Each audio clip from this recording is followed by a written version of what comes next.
Good morning, everybody. How is everyone? Good to see you. Didn't get to see you last Sunday, but it's good to see you today. We are ready for Genesis 27. We didn't get to talk about Genesis last week. Well, they asked me, they said, when we were talking a little bit last week back and forth due to the weather, they said, you want to have class? And I said, be one-sided. So decided not to have class last week. So we're having it this week. Chapters 27 and 28, if we were to say, what can we get out of them? And you might say, or I would entitle it, Lessons from a Dysfunctional Family. But the reality of it is that all families are somewhat dysfunctional. I mean, because no families are perfect, no situation's perfect. And so it's true that families have problems, but man, this is a doozy. And so we'll talk about Jacob and Esau and Isaac and Rebekah and the birthright. And of course, we do know that Jacob got the birthright from Esau back a couple of chapters ago. And so when we look at this, we kind of see the providence of God. We see also, in many ways, a broken family, but we see a lot of things. Anything we need to announce this morning? If you look at the announcement sheet or anything. Do remember all those that are on the prayer list there. Be mindful of all of them and keep them in your prayers, and maybe a phone call this week. I'm sure they would appreciate that. Isaac blesses Jacob is sort of the title given to the majority of the 27th chapter. It says, it came to pass when Isaac was old. Now, how old's old? I don't know. Old is old. Well, he's old enough that his eyesight is dim. It says that he could not see, but I still don't know how old is. You get a picture in your mind. I get a picture in my mind because it seems as if Jacob and Esau are well grown. But, old is a relative term. When I was 25, old was 50, and now that I'm almost 60, old is when you're 100. Old is relative. But it says that he called Esau, Isaac did, he called Esau his older son, and he said to him, my son. And he answered, here I am. Then he said, behold, now I am old. I do not know the day of my death. Now, therefore, please take your weapons, your quiver and your bow, and go out to the field and hunt game for me, and make me savory food as I love, and bring it to me that I may eat, that my soul may bless you before I die. I'm old, and I don't know when I'm going to die. That's true of all of us, right? We don't know when we're going to die.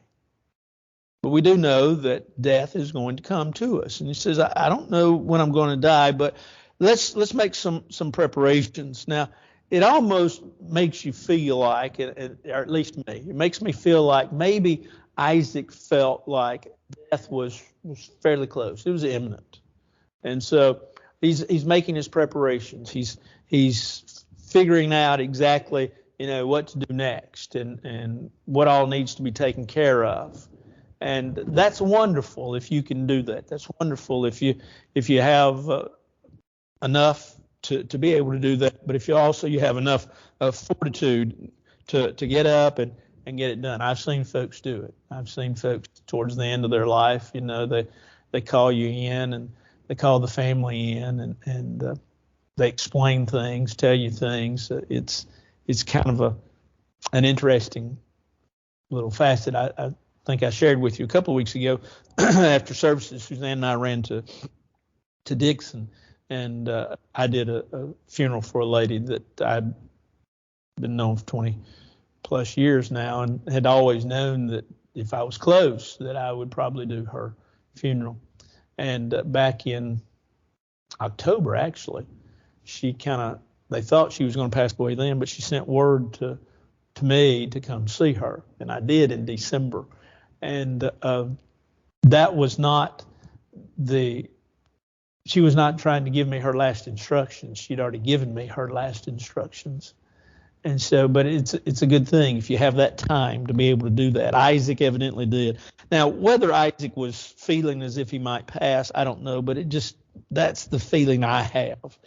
And basically, Isaac's proposition to Esau is, you go out, hunt some game, fix for me that meat that I love, and he says, then I'll bless you. And he says, before I die. Now, Rebekah was listening when Isaac spoke to Esau, his son. And Esau went to the field to hunt game and to bring it. So Rebekah spoke to Jacob, her son. And isn't it interesting? Have you noticed the his son, her son deal? Did you catch that? We've already talked about that. We'll see it again with Joseph. I don't like that. I said before, and I'll say it again, my mother and father blessed Carol and I, my sister, equally. We received what one received, the other received, except for spankings. I got a whole lot more than Carol got.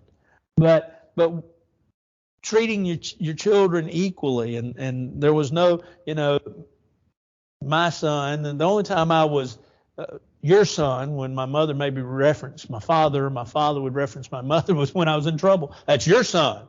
But other than that, there was no talking about, his son and so Rebekah, she spoke to Jacob, and she told him, she said, here's what I need you to do.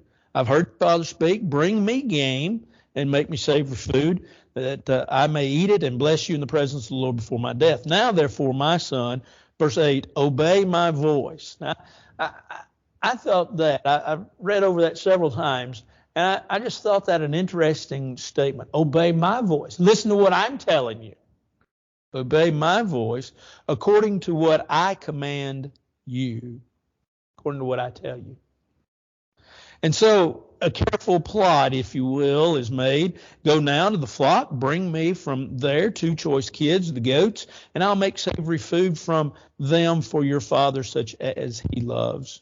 Then you shall take it to your father, that he may eat it, that he may bless you before his death. So here's the plot. We're gonna make this plot. I'm telling you what you need to do. I'm going to help you do that. Now, if you go back to Genesis 25 and verse 33 right quick, you might want to look back there in Genesis 25. Let's see. Verse 23 is not it. No, 23. Yes, it's 23, not 33. The Lord, remember, promised 2 nations are in your womb. 2 peoples shall be separated from your body. 1 people shall be stronger than the other, and the older shall serve the younger. That's the promise that God made her before she had Jacob and Esau. I don't know, and maybe it's unfair to say this, and if it is, okay, it's unfair, and I'll take it back. But it's almost as if Rebekah didn't trust in the promise of God. I'm going to do this plot. Now, you might say, well, that's part of the providence of God, and that's the way God works providentially. I got you, and would, in a lot of ways, agree with you. But the promise was made to Rebekah that the younger would serve the older, and so now we're going to see it. But she's making this plot out so that really it can come to pass. Now you might say, well, maybe that forced her hand. Maybe she saw that she'd had that prophecy, if you will, from God in the back of her head, and she was going to carry it out. She was going to make sure that it happened. Well, we could go back to Abraham and to the issue with regards to Hagar and Ishmael, and so, well, that's what they did. And so we have to be careful with that. But whatever the case may be, whether she didn't trust the promise or whether she just was a conniving lady, or whether she was just an individual that just had a favorite son and was going to see that her son got more than the oldest son, then she was willing to do whatever she needed to do. And so verse 11, Jacob said to Rebekah, his mother, "Look, Esau, my brother, is a hairy man. I'm a smooth-skinned man. Perhaps my father will feel me, and I shall seem to be a deceiver to him, and I shall bring a curse on myself and not a blessing." He has a fear. It's a natural fear, really. Look, there's a difference between us. And Dad may be able to tell the difference just by touching us. And so his mother said, verse 13, "Let your curse be to me, my son. Only obey my voice and go get them for me." Let me be concerned about that, she says. Her first admonition, once she kind of told the plan, before she told the plan, was to what? Obey my voice. Now she's saying, listen to me, do what I tell you to do. And he went and got them and brought them to his mother, and his mother made savory food, tasty food is another way of saying savory food, tasty food such as his father loved. Then Rebekah took choice clothes of her elder son Esau, which were excuse me, were with her in the house, and put them on Jacob, her younger son. And she put the skins of the goats on his hands and on the smooth part of his neck. Then she gave the savory food and the bread, which she had prepared, into the hand of her son Jacob.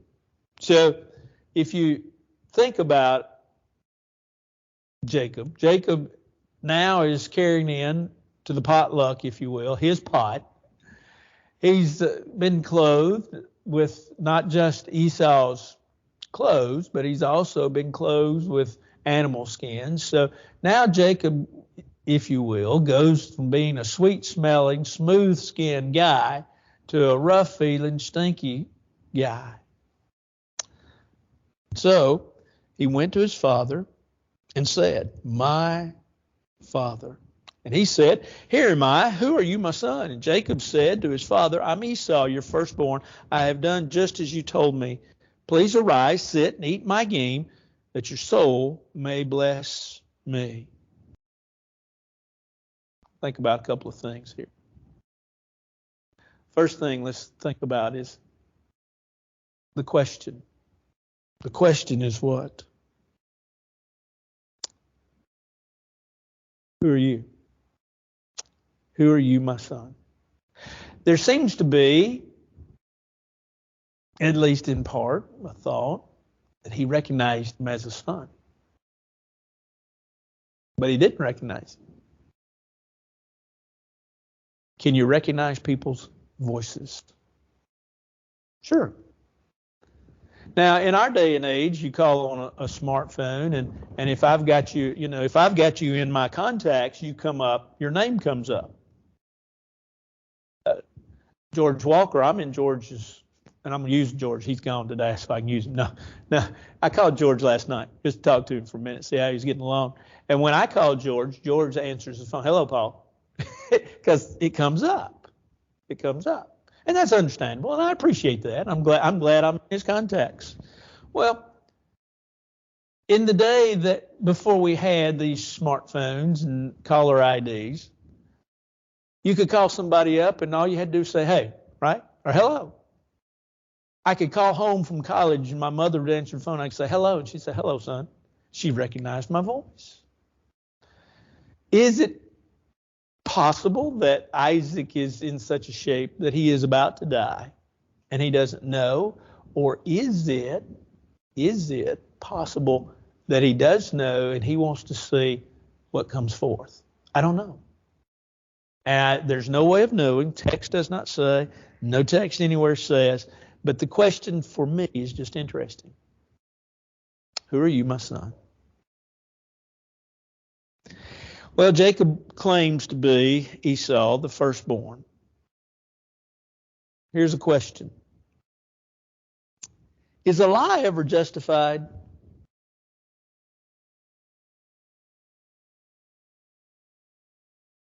We like to say that it is. And yet we also have a double standard too, don't we? A policeman sometimes will lie to you to get the truth out of you. Well, he's really not lying. He's misleading you. Now, are we going to condemn that? Well, it's part of a game. And we're trying to get the truth out to protect the innocent. And I'm all for policemen. Do not get me wrong. And I'm all for them getting the truth out of a person and making, things right. I'm not trying to run down the way they do things or policemen at all. By any stretch of the imagination, I admire policemen and appreciate the work that they do. But some folks lie about as well as they tell the truth, don't they? And sometimes we say, well, a lie was justified because, it didn't hurt their feelings.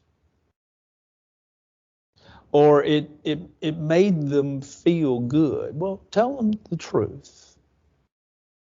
Be careful in the words you choose. A lie is not justified. 6 things the Lord hates. Proverbs 6. 7's abomination to him. One of the things is lying lips. If you go back and look at the Psalms and you find out Psalm 15, I believe it is, that who will dwell in the temple of the Lord?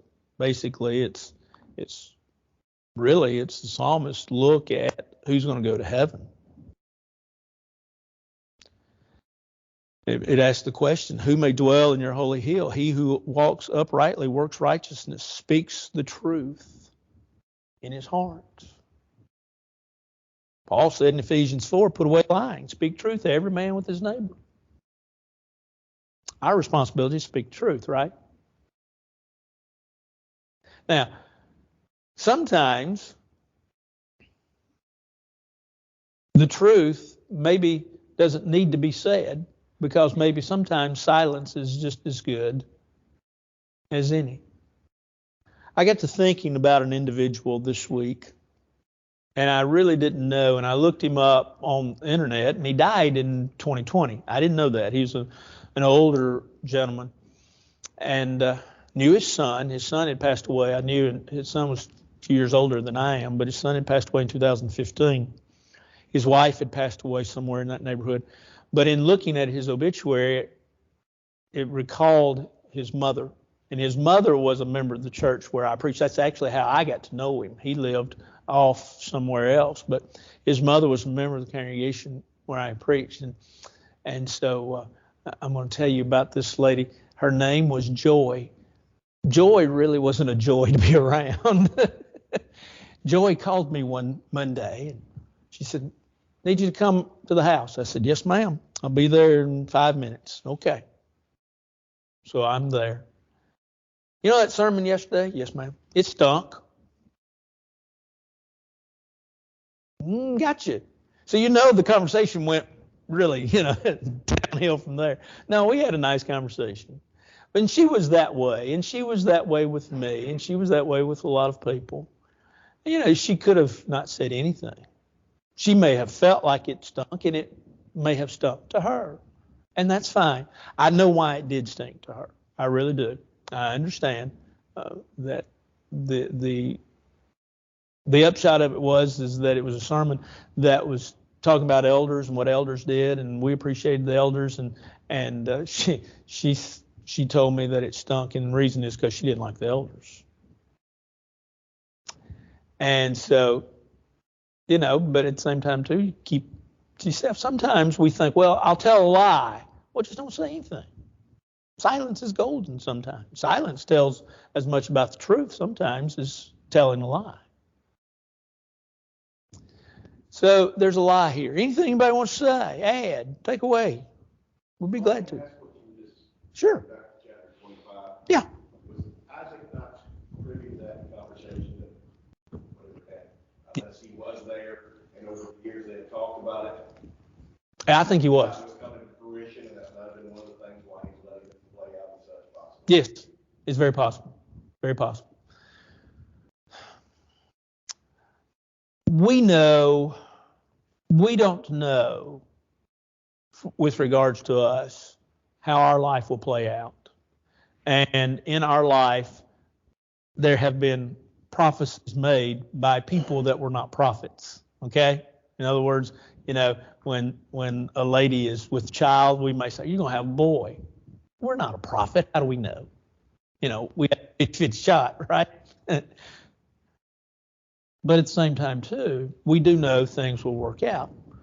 God was prophetic in this nature. And so they knew, and I think, yes, they both knew. And so could they have been working the providence of God out or the hand of God? Yes, they could have been.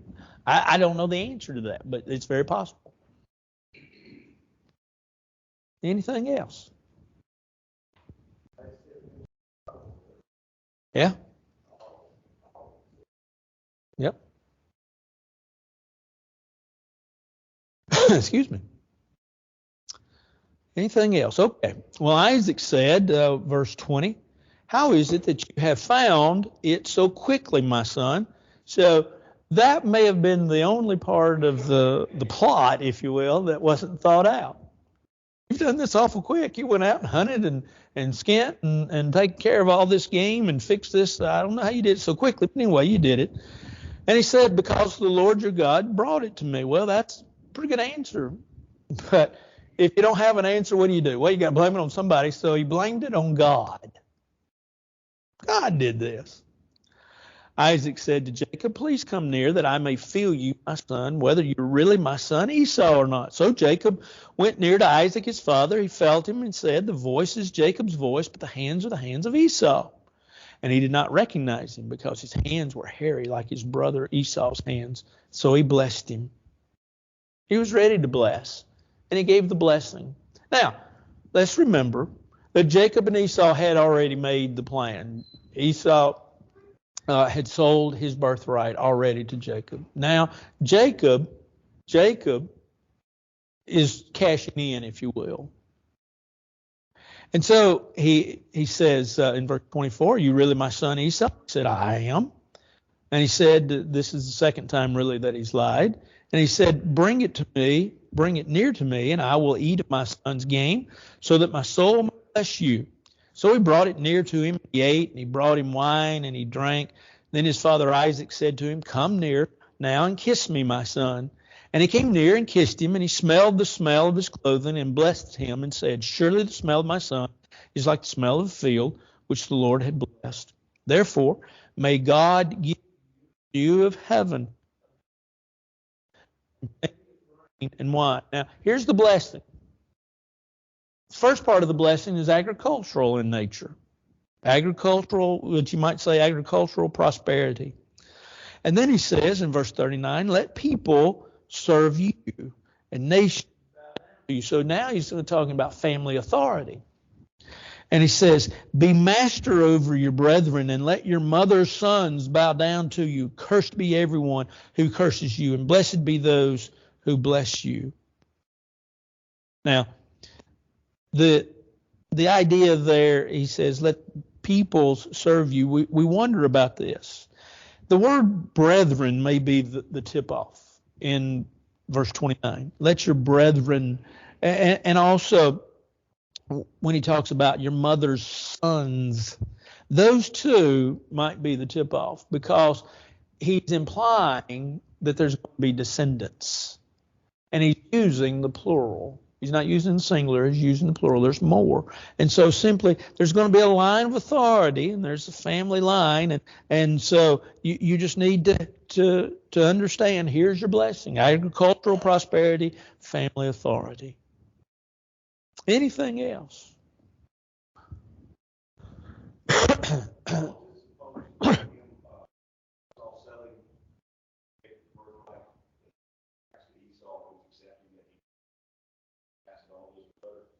Good question. Don't know. Possible. Yeah. Yeah. No. Yeah, he got both though. He got it all. And it's kind of interesting, because as we'll see in just a second, Esau wants something. Isn't there something? And Isaac says, no, there's nothing left. Nothing else I can give you. And so, yeah, that's what I don't know. Got everything? I know it is. Usually they got 2/3 and the other one got a third. The history of that I don't know. My sister and I, we equally got what was left from my parents when they passed away. Nothing. We both got nothing. So yeah, it may be. And we do. And I love my sister. Talked to her this week. Well, I texted her this week, and she texted me, and so yeah, we talk quite regularly. So yeah, but I don't know the history of that, and I think it's a great question. I just don't know the answer to it. Anybody? I've always, I've known, and I don't know where it originated. 2/3 and 1/3, but anything else? Okay, so it happened as soon as Isaac had finished blessing Jacob, and Jacob had scarcely gone out of the presence of Isaac his father, that Esau his brother came in from his hunting. He also made savory food, brought it to his father, and said to his father, "Let my father arise and eat his son's game, that your soul may bless me." Now, it pretty much says the same thing as Jacob. And his father, Isaac, said to him, "Who are you?" And he said, "Well, I'm your son, your firstborn, Esau." Isaac trembled exceedingly. What was his reaction? You said, well, he trembled. Well, okay, was it fear? Was it anger? I don't know. But he trembled, and he said, "Who? Where's the one who hunted game and brought it to me? I ate all before you came, and I've blessed him. And indeed, he shall be blessed." Once the blessing was passed down, that's it. That was it. You kept it close to the vest, and Isaac has kept it really till he's about to die. But once it was made, you couldn't change it. It was irrevocable. You can change a will up to the last minute as long as you can prove that you're of sound mind. And then sometimes it's argued about. I know that it's fussed and fought over in court. But still, once the blessing was given, once Isaac gave this blessing, he couldn't go back. And he couldn't say, "Now, I gave it to the wrong son. Out of him pretense and out of him lying to me, I gave it to the wrong son." He'd already given it. And so it was Jacob's to keep. And so Esau heard the words of his father. He cried with exceeding great bitter cry, and said to his father, "Bless me also, my father." He's upset. You would understand that.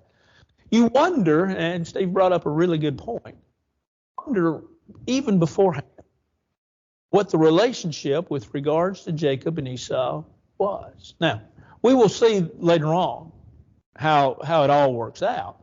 But at this point in time in the story, it seemingly is not good. But let's also remember that these were two, for lack of a better term, different people. And you might say, well, yeah, one was Jacob, one was Esau. No, one was a hunter, one was not. One liked the outside, and the other one, so to speak, was an inside. I'm not condemning one over the other. I'm saying they were very different.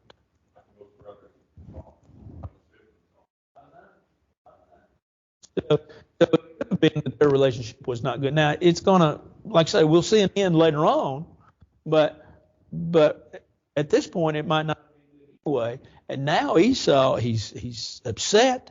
He's bitter, it says. He even had a bitter cry, and he asked for a blessing. But he said, verse 35, "Your brother came with deceit and has taken away your blessing."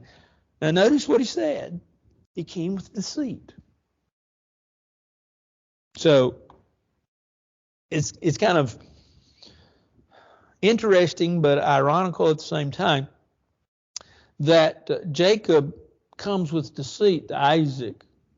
And really, when Esau sold his birthright for the bowl of stew, for lack of a better term, earlier on, a few chapters ago, that there really wasn't any deceit.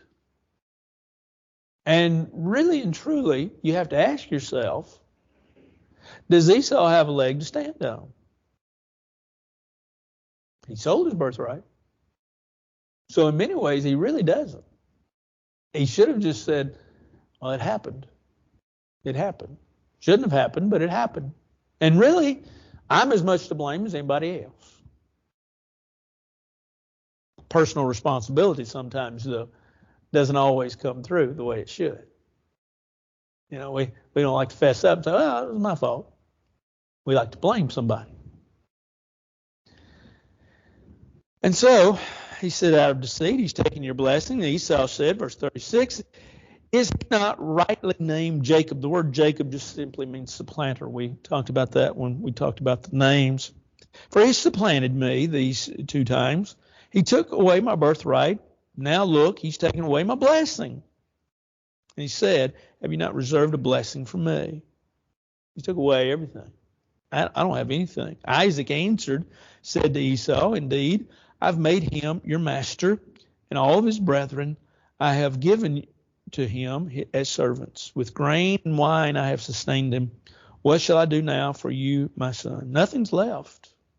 Nothing's left. And so Esau said to his father, have you only one blessing, my father? Bless me. Me also, my father. And Esau lifted up his voice and wept. To me, it's kind of interesting that there was nothing left. Sort of like, Jim, where did the arrangements come from? How did they come upon that arrangement, and why? But there's nothing left. And so, seemingly put, all the advantages, if you will, they're gone. And so Isaac, his father, answered and said to him, behold, your dwelling shall be of the fatness of the earth and of the dew of the heaven from above. By your sword you'll live, and you will serve your brother. It shall come to pass. Break his yoke. Violence and conflict seemingly are going to be the way for Esau and his family. They'll obtain their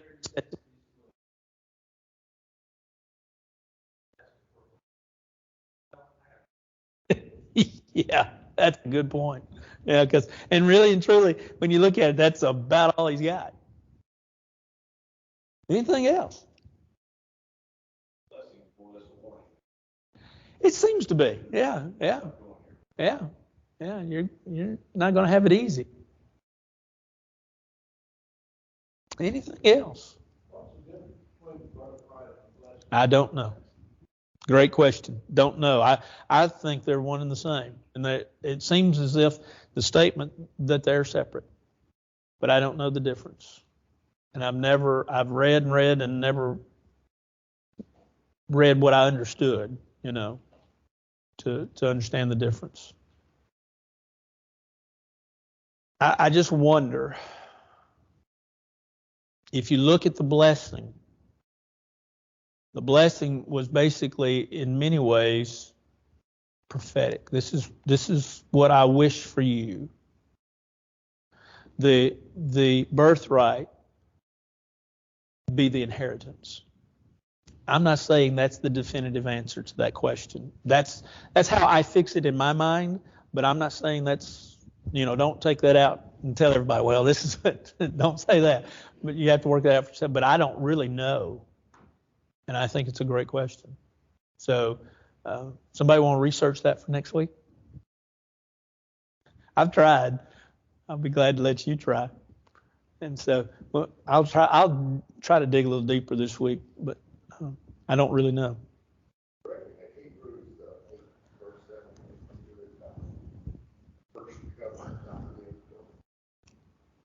No, that's talking about the old law and new law.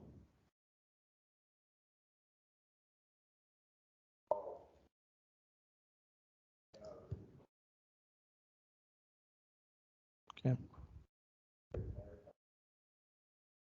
All right.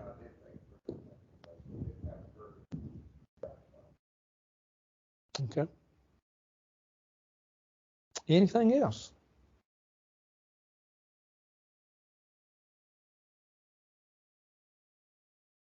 Okay, well, Jacob escapes from Esau. So Esau hated. We have to be careful with how we look at that word. When we think of hate, we think of utterly despising. And you might say, well, that's the way it was used. But there are times in the Bible where the word hate does not mean a hate from the standpoint of despise, just utterly despise you. Hate sometimes simply means love less. Jacob have I loved, Esau have I hated.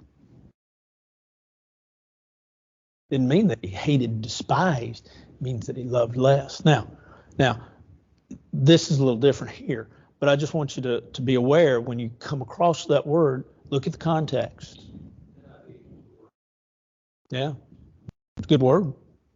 The Hebrew just means a great contention between two. Anybody got a different version that reads differently? I think the real answer is part 40. He says, then I will kill my brother. Great animosity. I think there's a good definition to hate. Yes, I think so. I think so. I think the word hate here really means, this is not a love less situation. This is a utterly despised. So yes, I think you're right. The days of mourning my father are at hand. I'll kill my brother Jacob. There's great animosity. In the words of Esau, her older son, were told to Rebekah. So she sent and called Jacob, her younger son, and said to him, surely your brother Esau comforts himself concerning you by intending to kill you. There's a contrast in words there that's interesting to me. And I agree with them. I understand what is being said. But there's just a certain contrast. Comfort and kill. Comforts himself by intending to kill you. That's the mark of somebody that's going to avenge what has been done to them. How can I comfort myself? I've known of people. I've seen people. I've watched people that have held grudges. And we think about, somebody tells a joke on me, I'm going to get back at you with the joke. I've seen that. That's fun. That's just fun. But I've seen folks genuinely plot a revenge. And sadly, one of them that I saw plotted was towards me. But I've seen them do it to other people as well. And their revenge took time, a long time. And it was ugly. Not just the one to me, but the one that they did to others. And really and truly, until this week, I'd never really thought about it till I looked at this verse and I thought, comfort and killing. There's folks that have that vengeance in their heart. And yet Paul said in Romans chapter 12, vengeance is mine, I will repay, says the Lord. That's what God said. And so he says, you go back to verse 17 of Romans 12, as much as possible, live peaceably with all men. And then he says, if your enemy hungers, feed him. If he thirsts, give him water to drink. For in so doing, you'll heap coals of fire upon his head. Why? Because vengeance is supposed to be given to God. It's not my job. Well, they hurt my feelings. They made me mad. They did this. They did that. They did the other to me. Yeah.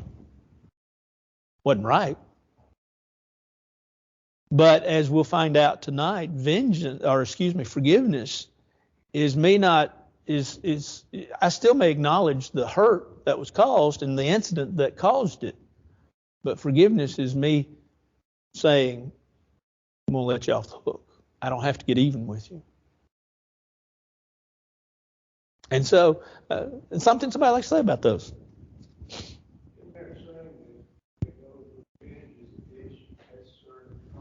That's a good one. Yeah, that's a good statement.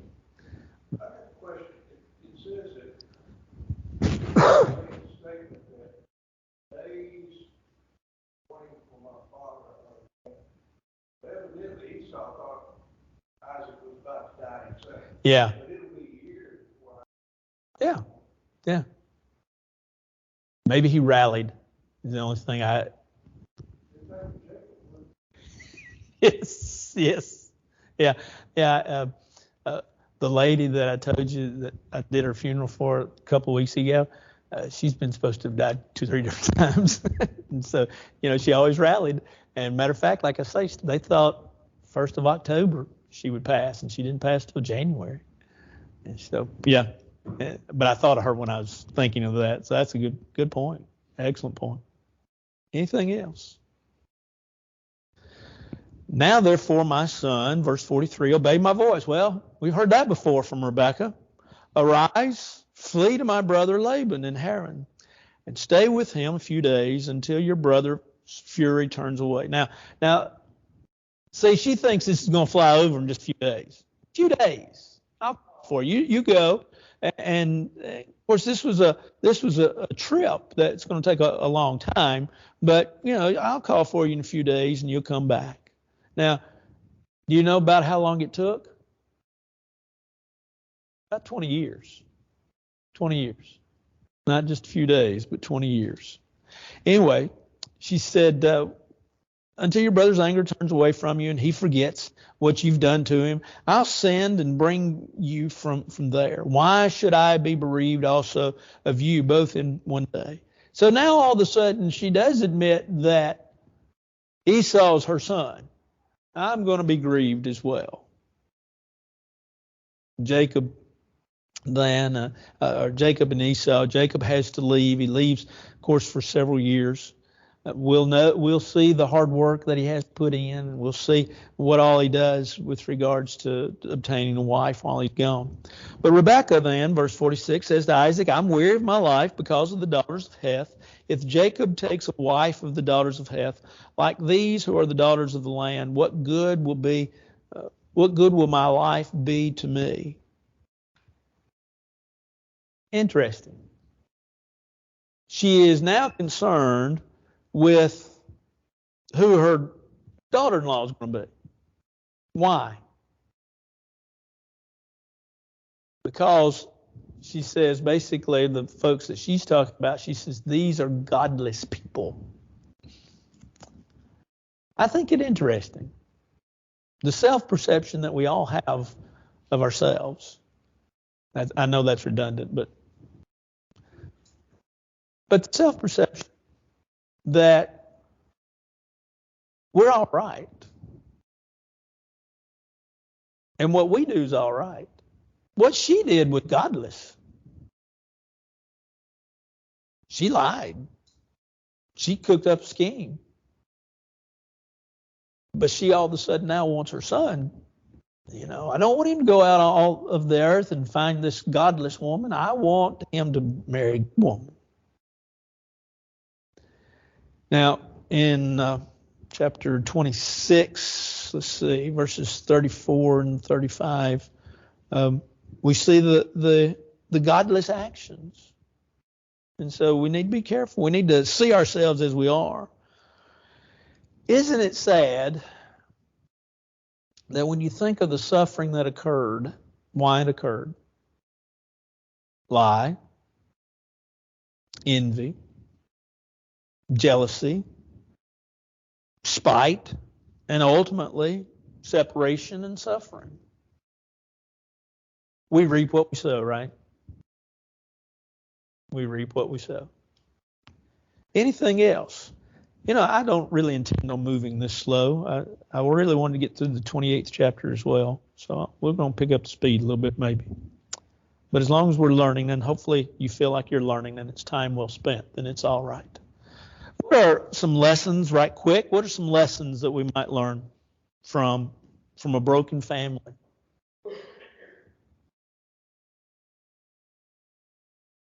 Well, how about this one? Include God in your life. It seems as if there really wasn't much thought for God. And all of a sudden now, at the end, she wants her son to marry. And by the way, our parents, to a degree, set the direction of our lives. Now, not completely. Why? Because we have freedom of will, freedom of choice, choose. And there are many other influencing factors in our life. But we set the direction of our children and our grandchildren and so forth and so on. So we have to be careful. And we have to remember God. But let's look at one more, and that is honesty. Honesty. Be honest. Tell the truth. Well, I want to tell it like it is. Got you. But you don't have to tell the preacher that his sermon stunk. You can tell him something else. You can talk the truth and speak the truth and be found a truthful person, because as we found out in Psalm 15, that's who dwells in the temple of the Lord. Anything else? When Jacob left, Yes. did he take his inheritance with him? I've never forgotten that perspective out of it. Yeah. And I thought, well, he got the blessing, but he didn't get all the goats and camels and donkeys and At that point in whatever. time. They were left back there, and Isaac really got those. Yeah. I mean, Esau. For a period of time, yeah. Well, when Jacob comes back, he's offering stuff to He has his own. Esau. Yeah. Well, that's the great part of this forgiveness, reconciliation, maybe, of the two. And so it reminds us really of what can we give God when we come back? Well, the only thing we can give is the only thing we have. That's us. That's right. And so, yes, they will come back. But remember, like I say, it's 20 years later. Yes. Yeah. No. Yeah. Esau actually got the bounty. For a while, yeah, at least, seemingly. But, well, even at the end, yeah, well, I can see that point, yeah. Jacob didn't take Yeah. anything back when he came back. No, not really. You're right. Yeah. So in the end, So I feel like Esau got he kind of ended up with a better end than beginning. Consolation, yeah. Yeah. Good point.